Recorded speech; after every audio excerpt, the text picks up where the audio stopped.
Selamat pagi Bosku, jumpa kembali bersama saya Cecilia dari Pilar Mas Investindo Sekuritas. Touch your heart, touch your profit. Bosku, pemerintah dalam waktu dekat ini akan mengizinkan bioskop buka secara bertahap di tengah pandemi corona. Hal itu disampaikan oleh juru bicara Satgas COVID-19, Wiku Adhisa Smito saat konferensi pers di YouTube BNPB. Namun, belum jelas kapan izin itu dikeluarkan secara resmi.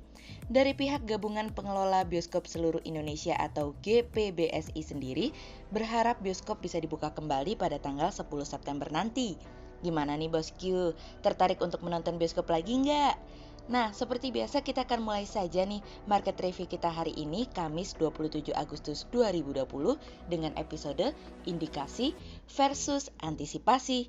Maka dari itu, jangan kemana-mana ya bosku, tetap di channel Pilar Mas Investindo Sekuritas. Touch your heart, touch your profit. Pionir Sekuritas Channel di Indonesia.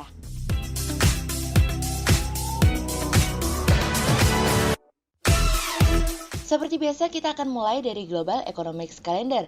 Ada berita dari US MBA Mortgage Applications yang turun dari sebelumnya minus 3,3% menjadi minus 6,5%. Kemudian ada dari US Durable Goods Orders yang naik dari sebelumnya 7,7% menjadi 11,2%. Kemudian ada dari US Durable Goods Orders X Transportation yang turun dari sebelumnya 4% menjadi 2,4%. Kemudian kita beralih ke corporate news. Ada berita dari PT Wintermar Offshore Marine Tbk atau WINS yang telah mengantongi kontrak senilai 72 juta US dollar per akhir Juli 2020 dari kontan.co.id. Kemudian ada dari PT Astra Auto Parts Tbk atau Auto yang mencatatkan rugi bersih senilai 296 miliar rupiah di semester 1 2020 dari kontan.co.id. Kemudian ada dari PT Era Mandiri Cemerlang Tbk atau IKAN yang telah menerima kontrak pengiriman dari berbagai negara di Asia dan Eropa senilai total 86,11 miliar rupiah dari bisnis.com. Kemudian pada perdagangan hari Rabu tanggal 26 Agustus 2020, IHSG ditutup menguat 1 poin atau 0,02% menjadi 5.340. Sektor perkebunan, infrastruktur, aneka industri bergerak positif dan menjadi kontributor terbesar pada kenaikan IHSG kemarin. Investor asing membukukan penjualan bersih sebesar 521 miliar rupiah. Kemudian kita akan masuk ke market review kita hari ini. Cerita hari ini akan kita awali dari nasib RUU Stimulus Corona. Partai Republik saat ini sedang membuat RUU Stimulus Virus Corona dalam nilai yang lebih kecil yang akan segera dirilis kepada para anggota Kongres minggu ini. GOP tengah mempertimbangkan pemberian stimulus dengan nilai sekitar 500 miliar dolar yang akan mencakup perluasan asuransi pengangguran, otorisasi baru terhadap pinjaman usaha kecil, dan uang untuk sekolah serta pengujian COVID-19, beserta perawatan dan vaksin. Sejauh ini kami melihat bahwa Partai Republik mulai menurunkan tekanannya terhadap Partai Demokrat khususnya terkait dengan masalah RUU Stimulus. Ketua DPR Nancy Pelosi mengatakan bahwa dirinya masih tidak memiliki rencana untuk memulai kembali pembicaraan mengenai RUU Stimulus dengan White House sampai GOP setuju terlebih dahulu untuk menaikkan nilai yang ada pada proposal saat ini.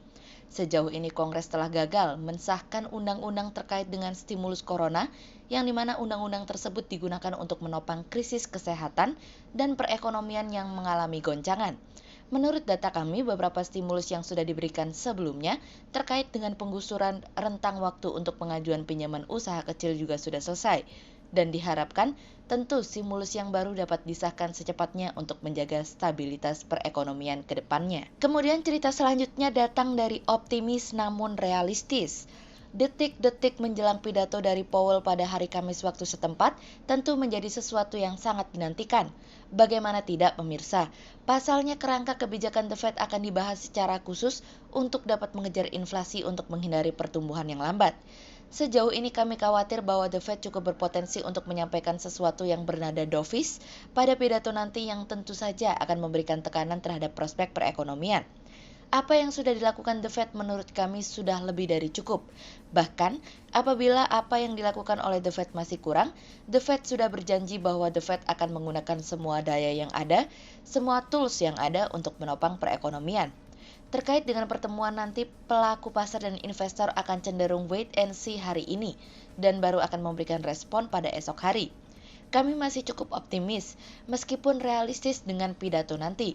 Namun, Yang terpenting adalah The Fed akan memberikan gambaran dan kerangka yang lebih jelas terkait dengan situasi dan kondisi serta cara mencapai target berikutnya. Di tengah penantian akan pidato dari Powell, ada kabar yang menggembirakan datang dari Moderna, yang mengatakan bahwa vaksin virus corona telah memberikan hasil yang menjanjikan terhadap pasien lansia dalam uji klinis tahap awal. Para pasien tersebut telah menghasilkan antibodi yang diperlukan untuk membangun kekebalan terhadap virus corona. Dan seperti biasa, saham Moderna mengalami kenaikan sebanyak hampir 6%, yang itu artinya tentu memberikan harapan yang lebih besar bahwa vaksin akan segera tiba dan pemulihan perekonomian akan berjalan dengan lebih cepat. Sebelumnya Moderna telah melakukan uji coba tahap ketiga terkait dengan keamanan dari vaksin tersebut, dan diharapkan hasilnya akan keluar pada bulan Oktober nanti.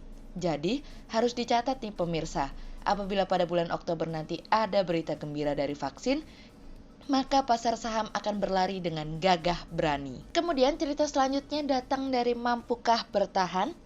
Pemerintah melalui Menteri Keuangan menyampaikan kembali bahwa pada tahun ini ada peluang pertumbuhan ekonomi lebih lambat dari tahun lalu.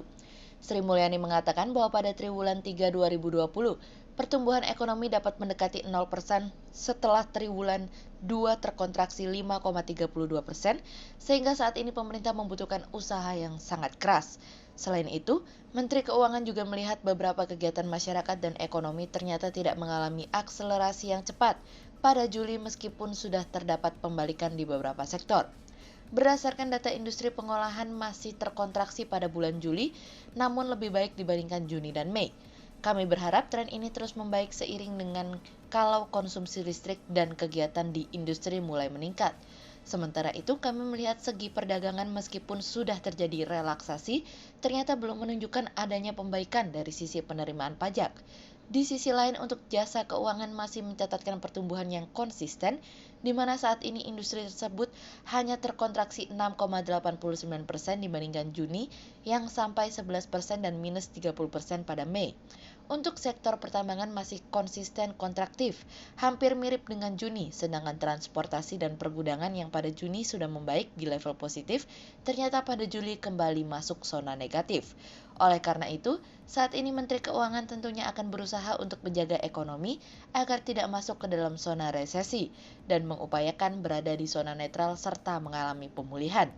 Sehingga berdasarkan teknikal analisa, kami melihat saat ini IHSG memiliki peluang bergerak bervariatif dengan potensi melemah terbatas dan ditradingkan pada level 5.280 hingga 5.360.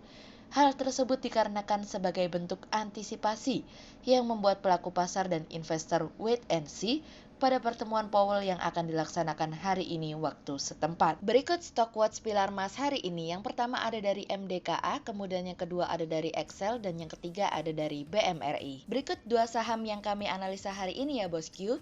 Yang pertama ada dari Mika atau PT Mitra Keluarga Karya Sehat Tbk yang merealisasikan belanja modal atau capex mencapai 142 miliar rupiah dari total anggaran sebesar 283 miliar rupiah. Realisasi capex tersebut digunakan untuk membiayai konstruksi pembangunan rumah sakit sebesar 48 miliar rupiah dan pembelian peralatan medis senilai 44 miliar rupiah.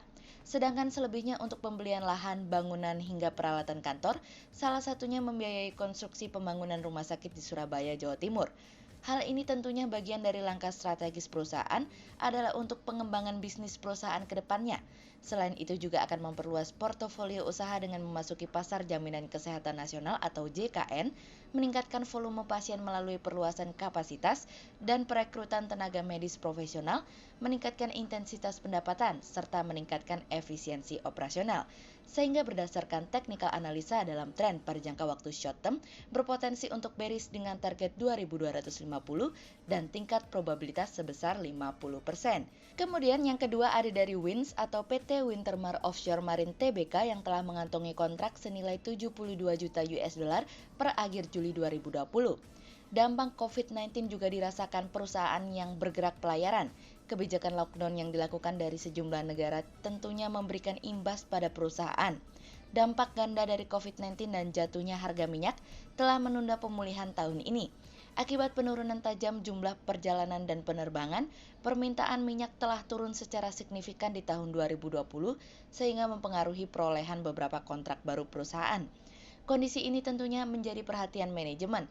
Sementara itu, perolehan kontrak yang dicapai perusahaan untuk menjaga kinerja perusahaan dan perusahaan juga melakukan tindakan-tindakan yang diambil oleh manajemen di beberapa bulan ke belakang adalah untuk menekan biaya dan menjaga kas untuk menanggulangi dampak dari COVID-19. Sehingga berdasarkan technical analisa dalam tren pada jangka waktu short term, berpotensi untuk bullish dengan target 115 dan tingkat probabilitas sebesar 54%, sementara dalam jangka waktu long term, berpotensi untuk bullish dengan target 120 dan tingkat probabilitas sebesar 66%.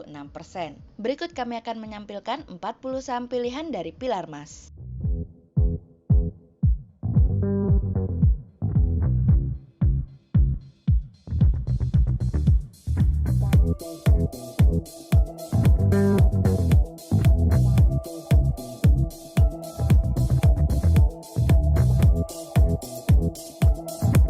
Sekian untuk review market kita kali ini ya Bosku.